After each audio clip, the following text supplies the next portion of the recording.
웨스트민스터 신앙고백 제6장 인간의 타락과 죄와 죄의 형벌에 관하여 마지막으로 세 번째 살펴보겠습니다. 먼저 그 제6장 1절부터 6절까지 신앙고백서를 한번 우리가 쭉 같이 읽고 시작하겠습니다.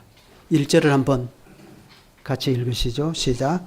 우리의 첫 조상은 사탄의 관계와 시험에 미혹되어 하나님께서 금하신 열매를 먹음으로 죄를 범하였습니다.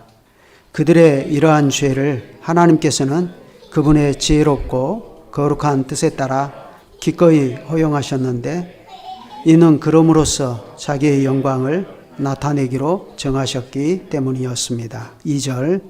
이 죄로 인하여 그들은 원시 의의를 잃었고 하나님과의 교제가 끊어졌습니다. 그들은 죄로 죽게 되었고 영혼과 몸의 모든 부분과 기능이 완전히 더러워졌습니다. 그들은 온 인류의 근원이므로 그들로부터 보통 출생법으로 태어난 그들의 모든 후손에게 이 죄에 대한 죄책이 전가되었고 죄로 인한 동일한 죽음과 부패한 성품도 유전되었습니다. 4절. 이 원시 부패로부터 모든 자범죄가 나옵니다. 이 부패로 말미암아 우리는 모든 선한 것으로는 결코 향하지 않을 뿐 아니라 선에 대하여는 무능하고 적대적이며 모든 악한 것으로만 전적으로 향하는 성향이 있습니다. 5절. 본성의 이러한 부패가 이 생에서는 거듭난 사람 안에도 여전히 남아 있습니다. 비록 이 부패가 그리스도로 말미암아 용서를 받고 당하였다 할지라도 그 부패 자체와 그 모든 활동은 참으로 그리고 틀림없이 죄입니다. 6절. 원죄든 자범죄든 그 모든 죄는 하나님의 의로운 법을 어기고 거스르는 것으로 죄의 본질상 죄인은 죄책을 짊어지게 됩니다. 따라서 죄인은 하나님의 진노와 율법의 저주를 받아 죽음에 이르되 영적으로 그리고 현세에서만 아니라 영원토록 온갖 비참함을 당합니다. 여러분, 안타깝게도 우리는 죽음이 보편화된 세상에서 살고 있습니다. 어떤 사람은 병이 들어서 죽고 또 어떤 사람은 사고를 또 예기치 않게 죽고 또 어떤 사람은 전쟁에서 희생이 되기도 합니다. 자연재해와 각종 죽음의 원인은 너무 다양하지만 그러나 사람은 누구나 다 죽습니다. 그러다 보니 어떤 현상이 벌어지죠? 죽음이 우리 곁에 너무 가까이 있기 때문에 어느덧 죽음이 보편적인 것으로 자연스럽게 인식이 된다는 사실입니다. 물론 죽음이 두려운 건 사실이죠. 그런데 사람들은 어찌하든지 그 두려운 죽음을 누구나 한 번은 다 당하게 되는 자연스러운 것으로 인식해서 죽음의 공포로부터 벗어나려고 합니다. 실제로 그런 사람들이 많아요. 예수 안 믿고 죽음에 이르게 되었을 때 그분들에게 찾아가서 복음을 전해보면 죽음은 자연스러운 것이니까 자기는 예수 안 믿어도 괜찮다고 예수 믿기를 거절하시는 그런 분도 제가 봤어요. 그러나 여러분, 그렇게 한다고 해서 실제로 죽음의 공포가 사라집니까? 죽음은 죄의 삭시고 따라서 죄의 문제를 해결하지 않고는 이 죽음과 죽음의 공포로부터 벗어날 길은 없습니다. 그런데 이 죄의 문제를 사람이 스스로 해결할 수 있겠습니까? 만약 단 1%라도 사람이 스스로 이 죄에서 구원받을 수 있다면 그건 사람이 아니라 사람이 스스로 신이 되는 것입니다. 죄도 자기가 짓고 죄의 문제도 자기가 해결하고 또 죄로부터 구원도 스스로 하고 따라서 죄의 형벌인 죽음이라는 이 두려운 사망도 스스로 정복해버리니 사람은 더 이상 사람이 아니라 신입니다. 그러나 그런 길은 없지 않습니까? 사람은 엄연히 신이 아니라 피조물인 까닭입니다. 그러므로 죄와 죽음의 문제는 근본적으로 전능하신 성부 하나님, 천지의 창조주의 손에 달려있지 않습니까? 감사하게도 하나님께서는 죄를 지어서 죄인으로 전락해버린 우리를 위해서 피할 길을 내어주셨습니다. 그 길은 구원의 길입니다. 이건 우리 시조가 처음 타락했을 때 그때부터 명백히 하신 것입니다. 창세기 3장 15절이 그것 아닙니까? 내가 너로 여자와 원수가 되게 하고 내 후손도 여자의 후손과 원수가 되게 하리니 여자의 후손은 내 머리를 상하게 할 것이요 너는 그의 발꿈치를 상하게 할 것이니라. 그런데 보면요, 놀랍게도 66권으로 이루어진 전체 성경은요, 이때에 하나님께서 죄인인 우리 시조에게 하신 이 언약의 말씀을 하나님이 친히 스스로 어떻게 이루어 가시는가를 증명해 보여주고 있습니다. 그러니 우리가 그것을 믿는 마음으로 보면 우리는 그러한 하나님과 하나님의 그러한 큰 일을 찬양하지 않을 수가 없습니다. 하나님께서는 세상을 지으실 때 사람을 하나님의 형상대로 의롭고 거룩하게 지으시지 않았습니까? 그렇게 하신 이유는 사람으로 하여금 자신의 창조자 하나님을 바르게 알고 마음으로 자랑하고 그리하여 그분과 함께 영원한 복락 가운데서 함께 살고 그리하여 그분께 찬양과 영광이 되도록 하신 것이 아닙니까?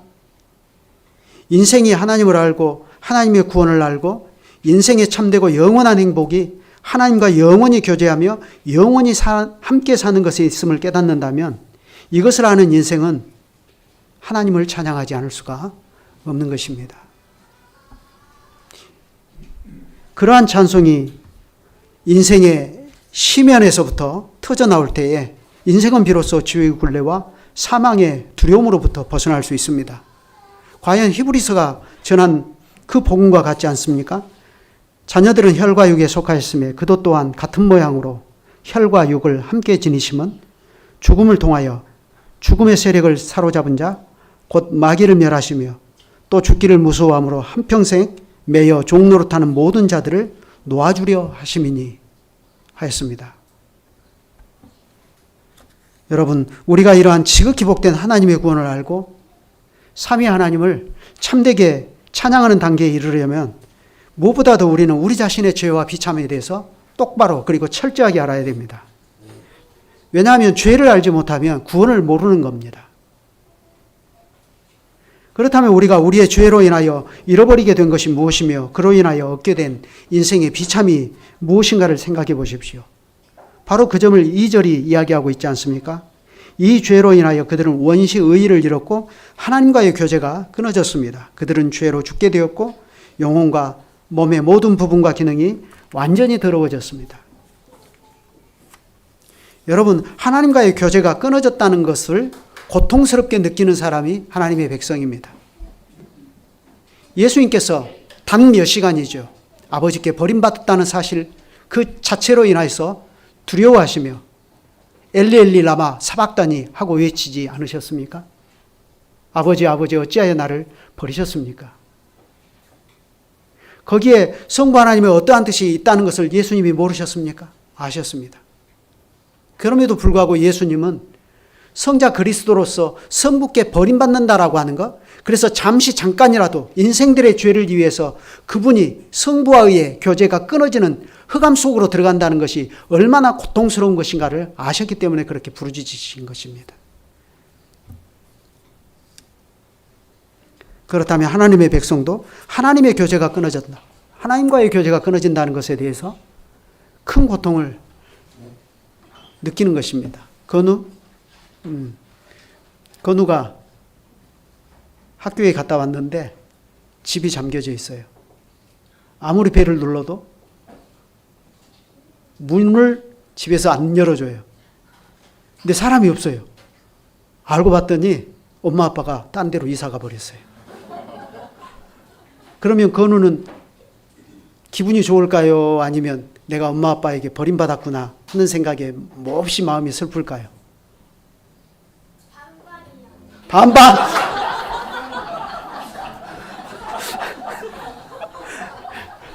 부모님이 반성하셔야 돼요.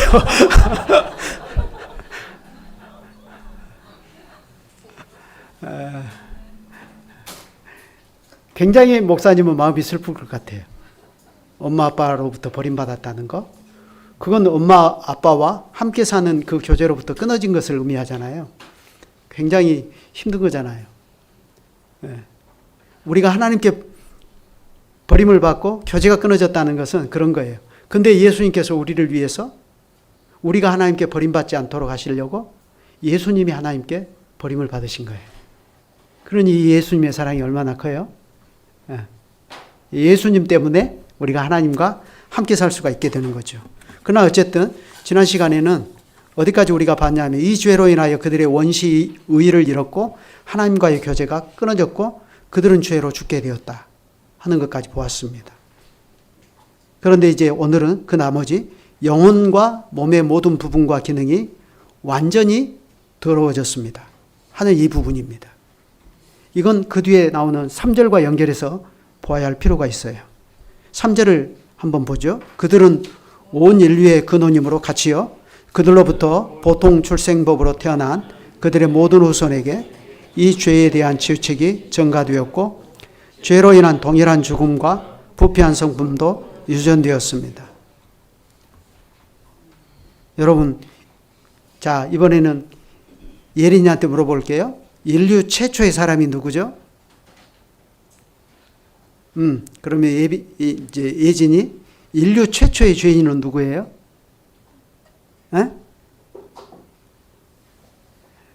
에? 하와? 정확히 말하면 최초의 죄인이 하와이지만 그러나 인류를 대표하는 죄인으로서는 아담이죠. 그죠? 맞아요. 물론 성경은 아담의 타락보다 먼저 천사의 세계에서 타락이 발생한 사실을 전합니다. 그럼에도 불구하고 성경은 천사가 타락해서 천사의 죄가 우리 인간에게 전가되었다 하고 이렇게 말하지 않습니다. 인간 세계에서의 죄의 시작은 아담입니다. 아담이 뱀의 미혹을 받을 때에 하나님께 고의로 범죄하고 타락해 버렸지 않았습니까? 지극히 복된 관계로 하나님과 영원히 교제하며 살아야 할 우리 시조가 뱀의 미혹을 받아서 하나님의 본심을 오해하고 자기가 직접 선과 악을 아는 일에 하나님처럼 되려고 하는 욕심에서 뱀과 결탁해 버렸습니다. 우리 시조는 사귐의 대상을 하나님에서 뱀으로 스스로 바꾼 겁니다. 자연히 이 죄로 말미암아 우리 시조는 하나님께서 그에게 주신 원시 의의를 잃었고 하나님과의 사귐에서도 끊어지고 말았습니다. 그게 죽음입니다. 그런데 그것만이 아니고 아담은 영혼과 몸의 모든 부분과 기능이 완전히 더러워져 버렸습니다. 더 이상 아담은 범죄하기 이전에 원시 의의를 가지고 있던 순수한 아담이 아닙니다. 하나님께서 아담을 만드시고 보시기에 심히 좋다 하시지 않았습니까? 그러나 안타깝게도 이제 그런 아담은 어디에도 없습니다. 오히려 아담은 전적으로 부패해버렸습니다. 그것은 아담의 영혼과 몸의 모든 부분과 기능이 온전히 더러워져 버린 것을 말합니다. 죄는 단지 죄책만 불러오는 것이 아니라 죄는 또한 사람으로서는 결코 씻을 수 없는 오염을 불러왔습니다. 그런데 이 오염의 정도가 아주 치명적이에요. 얼마나 치명적이냐면 영혼과 몸의 모든 부분과 모든 기능이 완전히 더러워져 버린 것입니다. 자, 여기에 있는 우리 어린이들을 위해서 한번 어린이들의 이해를 돕기 위해서 한번 설명을 해볼게요. 아담의 그 영혼과 몸의 모든 부분과 몸의 모든 기능이 완전히 더러워져 버렸다 하는 말이 무슨 뜻이냐면 여기에 목사님이 이렇게 마실 수 있는 깨끗한 물이 한 컵 있거든요. 근데 아담의 처음 상태는 이 깨끗한 마실 수 있는 깨끗한 컵에 담긴 물과 같았어요.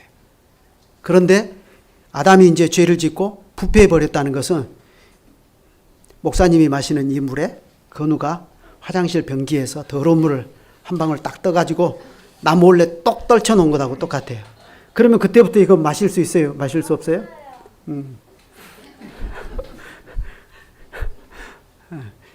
좀 창피한 비유지만 그런 것과 똑같은 거예요.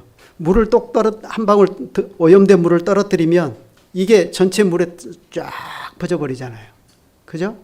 예를 들어서 썩는 상태가, 부패한 상태가 사과 한쪽이 딱 썩어가지고 그쪽만 딱 도려내고 나머지는 먹을 수 있죠. 그러죠? 이제 그렇게 말하는 사람들도 있는데 성경은 그렇게 말하지 않아요. 예. 물 한 컵에 더러운 물을 똑 떨어뜨린 거하고 똑같아요. 예. 독약을 여기다 똑 한 방울 떨어뜨리면 그거 마시면 큰일 나는 거죠. 죽게 되는 거죠. 과거에 청산가리 사건이 있죠. 동네 어르신들이 마시는 막걸리에다 누가 청산가리를 탁 타놨어요. 그래서 그거 마시고 모르고, 그 볼 때는 뭐 멀쩡하거든요. 여기다가 변기에서 물 한 방울 그 누가 몰래 갖다 떨어뜨린다고 해서 뭐 태가 나는 것도 아니고, 틀림없이 목사님 모르면 그냥 마실 거예요. 그러죠? 겉으로 보면 멀쩡해요. 아무 태도 안 나요. 썽썽해요. 아담에게 무슨 일이 있었나 싶어요. 아무 일도 발생하지 않은 것 같아요. 그런데 아담은 치명적으로 죄에 오염돼 버린 것입니다. 오염된 물처럼 돼버린 거예요. 이게 바로 아담의 전적인 부패입니다. 그래, 여기서 부패라는 이 말은 오염이라는 말과 같이 생각하면 되는데, 이건 방금 말씀드린 것처럼 사과 한 기퉁이가 썩어서 그것만 딱 잘라버리고 나머지는 먹어도 되는, 그것과는 전적으로 다른 상태를 말합니다. 아담의 타락도 그런 것입니다. 이제 아담은 더 이상 하나님께서 아담을 지어 놓으시고 야 보시기에 좋다, 심히 좋다 하신 그 아담이 아닌 것입니다. 그렇다고 해서 오해는 또 하지 말아야 돼요. 아담이 죄를 지었고 죄로 오염되어 버렸고 전적으로 부패해져 버렸다고 해서 그 순간 즉시 아담이 사탄처럼 되어버렸냐? 또 그건 아니에요. 사탄은 굳이 말하면 컵에 담긴 전체가 검정 구정물이나 똑같아요. 사탄은. 그건 누가 봐도 아 이건 오염수다 하고 말할 수 있어요. 물론 실제로 사탄의 활동은 광명한 천사처럼 나타납니다. 그러니 우리가 사탄을 분별하는 일이 쉬운 일은 아니에요. 그렇지만 분명한 사실은 타락한 사탄과, 그러니까 타락한 천사인 사탄과 아담의 타락한 상태를 굳이 설명하자면 그렇다는 거예요. 한 번 죄가 아담의 의식과 정신과 이성과 마음에 뿌려져서 뿌리를 내리고 말았습니다. 이제 죄는 아담의 영혼과 몸의 모든 부분과 기능에까지 치명적인 오염을 불러왔어요. 그런데 문제는 그것으로 끝이 아닙니다. 문제는 아담이 인류의 근원이라는 사실이에요. 근원이 무슨 뜻이죠? 근원. 이건 물줄기가 나오기 시작하는 곳, 사물이 비롯되는 근본 원인이란 뜻이죠. 인류에게 있어서 아담은 그러한 인류의 근원입니다. 아담은 온 인류의 시조로서 온 인류가 나오기 시작하는 곳이에요. 그런데 바로 그 근원이 타락해 버렸어요. 그러니까 이것도 순전히 어린이들의 이해를 돕기 위한 건데, 근원이 타락해 버렸다는 것은 인류의 시조인 아담의 영적 DNA 한 군데가 고장나 버린 것하고 똑같은 거예요. 여러분, 유전인자인 DNA가 어느 한 곳이라도 바뀌어 버리면 어떻게 되죠? 그러면 그 바뀐 DNA에 의해서 이제는 그 이전과는 다른 형질이 유전되어 나오는 거예요. 아담의 타락은 그 자신 한 사람의 타락으로 그치는 것이 아니라 오고 오는 아담의 모든 후손들에게까지 미치게 되었다 하는 것이 그런 겁니다. 그래서 3절은 이렇게 말합니다. 그들은 온 인류의 근원이므로 그들로부터 보통 출생법으로 태어난 그들의 모든 후손에게 이 죄에 대한 죄책이 전가되었고 죄로 인한 동일한 죽음과 부패한 성품도 유전이 되었습니다. 그래, 바로 이러한 상태들이 이른바 원죄입니다. 그런데 바로 이 원죄로부터 우리가 스스로 그리고 고의로 행하고 살아가는 자범죄가 나옵니다. 그 점을 4절이 이렇게 말해요. 이 원시 부패로부터 모든 자범죄가 나옵니다. 이 부패로 말미암아 우리는 모든 선한 것으로는 결코 향하지 않을 뿐 아니라 선에 대하여는 무능하고 적대적이며 모든 악한 것으로만 전적으로 향하는 성향이 있습니다. 이걸 우리가 믿음으로 살면 살수록 아, 그렇구나 하고 인정하게 됩니다. 과연 그렇지 않습니까? 그리스도를 알고 하나님의 구원을 알고 내 죄를 알고 그렇게 살아가면 머리에 백발이 하얗게 내려 앉으면 앉을수록 우리는 여기 4절에서 말하는 이것이 과연 나다 하는 것을 인정하지 않을 수가 없어요. 하나님의 말씀은 아담의 타락 후에 아담의 죄가 얼마나 파괴적인 결과를 가져오는지를 자기 동생을 돌로 쳐 죽인 가인의 죄에서 똑똑히 보여줍니다. 아담은 하나님께서 금하신 실과 하나를 먹은 것 뿐이에요. 그게 사과나무인지 아니면 사과나무와 비슷한 어떤 나무인지 알 수는 없어요. 분명한 사실은 그 열매 하나를 먹은 거예요. 근데 거기에 독이 있어가지고 독이 올라서 죽은 것도 아니에요. 단지 똑같은 나무하고 다른 나무들하고 똑같대요. 단지 차이가 있다면 이건 먹지 말아라 하고 특별히 하나님이 지목하시고 명하셨다는 사실이에요. 아담은 하나님의 명을 거슬러서 그걸 먹었을 뿐이에요. 그런데 그 아담의 죄가 실제로 자범죄가 나오는 것은 어떤 모습으로 나오죠? 가인이 동생을 죽입니다.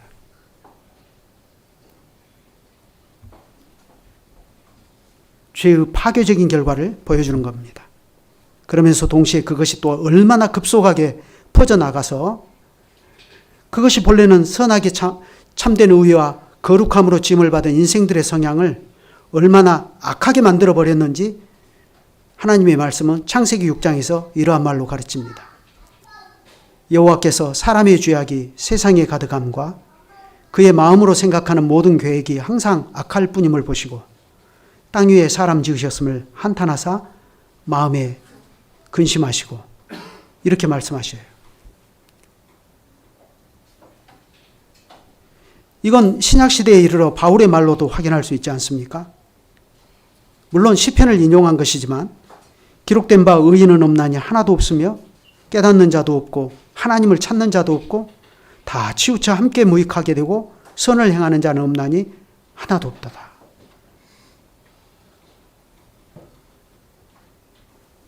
바울은 이러한 개탄할 현실을 로마서 5장에서도 가르쳤습니다. 그러므로 한 사람으로 말미암아 죄가 세상에 들어오고 죄로 말미암아 사망이 들어왔나니 이와 같이 모든 사람이 죄를 지었으므로 사망이 모든 사람에게 이르렀느니라. 죄가 율법이 있기 전에도 세상에 있었으나 율법이 없었을 때에는 죄를 죄로 여기지 아니하였느니라. 그러나 아담으로부터 모세까지 아담의 범죄와 같은 죄를 짓지 아니한 자들까지도 사망이 왕노릇하였나니 아담은 오실자의 모형이라. 로마서 5장 12절로 14절입니다. 그러면 여러분, 이러한 하나님의 말씀이 지금 나하고는 무슨 상관이죠? 나하고는 전혀 상관이 없습니까? 그렇지 않습니다. 신앙 고백 그 다음 5절을 보면 이렇게 말하지 않습니까? 본성의 이러한 부패가 이 생에서는 거듭난 사람 안에도 여전히 남아 있습니다. 비록 이 부패가 그리스도로 말미암아 용서를 받았고 죽임을 당하였다 할지라도 이 부패 자체와 그 모든 활동은 참으로 그리고 틀림없이 죄입니다. 그러니까 우리 신앙 고백의 선배들이 우리의 죄에 대해서 얼마나 철저하게 파고들어서 이 죄를 규정하고 이 죄에 대해서 탄식했는가 하는 것을 우리가 이런 데서 알 수가 있습니다. 그러니 우리도 하나님의 말씀에 비추어서 이 사실을 철저하게 알고 하나님 앞에서 늘 겸손한 태도를 취하는 것이 참된 지혜입니다.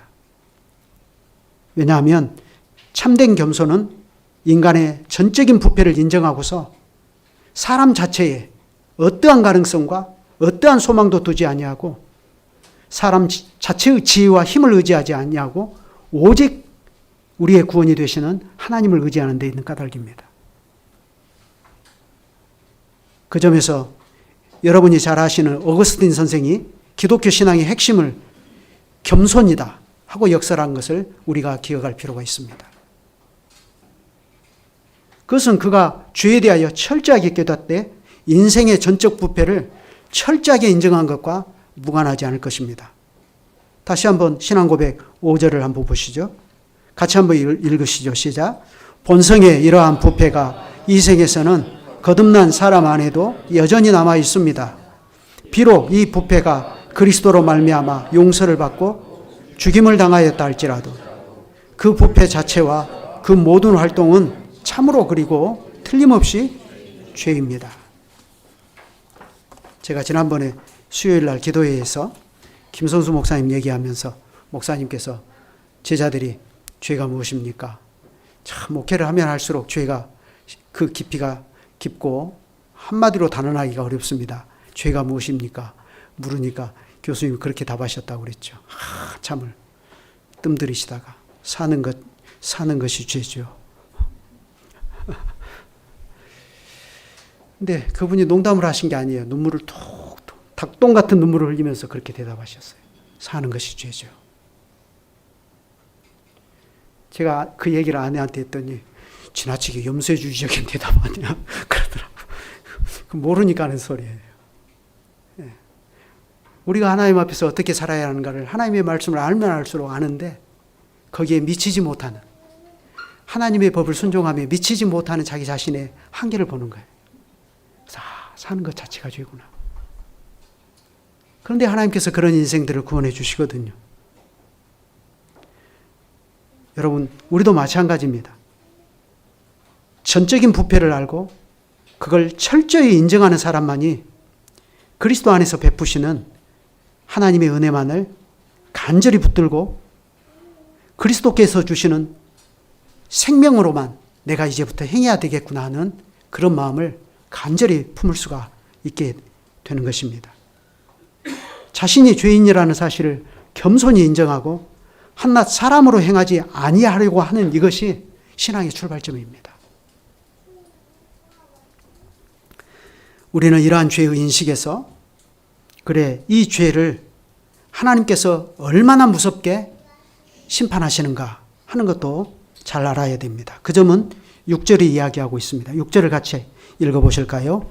원죄든 자범죄든 그 모든 죄는 하나님의 의로운 법을 어기고 거스르는 것이므로 죄의 본질상 죄인은 죄책을 짊어지게 됩니다. 따라서 죄인은 하나님의 진노와 율법의 저주를 받아서 죽음에 이르되 영적으로 그리고 현세에서만 아니라 영원토록 온갖 비참함을 당합니다. 그러면 하나님께서 왜 이렇게 죄를 무섭게 형벌하시죠? 물론 성경에 이렇게 기록되어 있는 대로 하나님께서 죄는 반드시 죽을 것이다라고 정하셨기 때문입니다. 먹는 날에 너희들 반드시 죽는다? 하나님이 이렇게 말씀하셨는데 먹었어요. 근데 안 죽어요. 그러면 어떻게 되죠? 천지가 뒤바뀌는 겁니다. 뒤집어지는 거 아닙니까? 그렇지만 하나님은 어떤 분이십니까? 빛이 있으라니 빛이 있었습니다. 그것처럼 너희가 이것을 먹는 날에는 정령 죽으리라 하셨으니 그 말씀대로 되는 것입니다. 물론 그렇다고 해서 이게 기계적으로 딱 그렇게 된다는 뜻은 아닙니다. 죄인이 죽음의 죄책을 짊어지는 것은 전적으로 하나님의 거룩한 성품으로 말미암는 것입니다. 죄는 하나님을 대적하는 것이지 않습니까? 심지어 죄는 하나님을 없이 하려는 것입니다. 그러므로 죄는 절대로 그대로 존속될 수가 없는 거예요. 쿠데타 아닙니까? 사람들이 생각할 때 그래요. 야, 하나님은 참 심보가 너무 비좁다. 뭐 과일 하나 먹었다고 그러나? 그건 몰라서 하는 소리예요.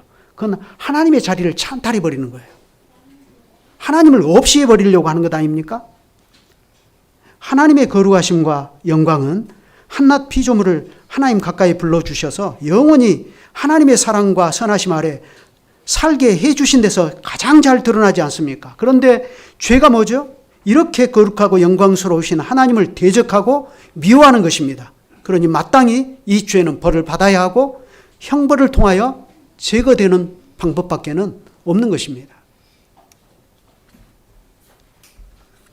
그런데 그건 단 한 가지 방법뿐입니다. 죽음의 형벌이 그것입니다. 그래 바울 사도는 이것을 죄의 삭은 사망이라 하는 말로 가르치지 않았습니까? 죄인은 평생 죄에게 노예가 되어서 죄가 시키는 대로 불의와 불법의 병기 노릇을 할 뿐만 아니라 그렇게 평생 죄의 종이 되어서 종노릇하고 산 결과로 손에 쥐어주는 싹이 뭐냐, 월급이 뭐냐, 봉급이 뭐냐, 사망입니다. 그런데요, 이 사망도 엄밀히 말하면 첫 번의 사망과 둘째 사망으로 나뉩니다. 물론 성경에서 첫 번의 사망이 이렇게 명시적으로 말한 건 아니지만 둘째 사망이라는 말을 사용하기 때문에 이런 말을 같이 하는 거예요. 첫 번의 사망이 뭐죠? 우리가 아는 대로 한 세상을 우리가 다 살고 각자의 원인에 따라서 몸과 영혼이 분리되는 생물학적인 죽음에 이르는 것을 말합니다. 그러나 여러분, 사망은 그것으로 끝이 아니라는 것을 알아야 됩니다.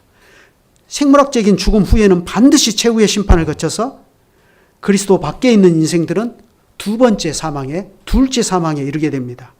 그 둘째 사망에 대해서 요한계시록 21장 8절이 이야기하지 않습니까? 같이 한번 찾아보시죠. 건우, 여기다가 다른 물을 안 섞었지? 예.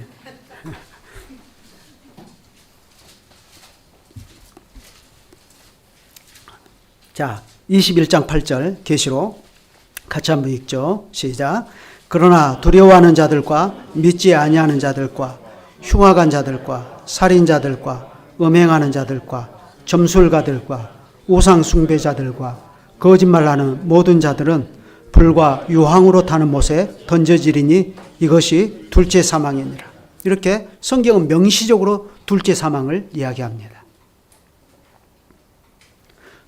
그러니까 둘째 사망은 하나님의 선하신 임재에서 완전히 격절될 뿐만 아니라 하나님의 어미로우심에 적나라하게 노출되어서 하나님의 두려운 형벌과 저주를 받는 것을 말합니다. 따라서 흙으로 돌아가는 신체적인 죽음은 바로 이 영원한 사망, 둘째 사망의 전조에 지나지 않습니다. 둘째 사망이 그처럼 두려운 것인데 이 둘째 사망은 마귀와 그 종자들이 던져지는 그런 곳일 뿐만 아니라 최후에는 사망과 음부 그 자체도 던져져 버리는 곳입니다. 요한계시록 20장 10절을 한번 찾아서 보실까요? 바로 그 앞장이죠. 20장 10절 같이 읽죠. 또 그들을 미혹하는 마귀가 불과 유황못에 던져지니 거기는 그 짐승과 거짓 선지자도 있어 세세토록 밤낮 괴로움을 받으리라. 14절 15절을 같이 또 보시죠. 사망과 음부도 불못에 던져지니 이것은 둘째 사망 곧 불못이라. 누구든지 생명책에 기록되지 못한 자는 불못에 던져지더라. 사실은 아담 안에서 함께 부패하고 타락해버린 모든 사람이 다 이러한 둘째 사망에 던져질 것이 아닙니까? 그런데 우리 하나님께서는 마지막 아담 안에서 죄책을 사함받고 죄의 두려움 오염에서 벗어날 길을 이와 같이 내어주셨습니다. 이번에는 로마서 3장 21절부터 한번 찾아보겠습니다. 로마서 3장 21절.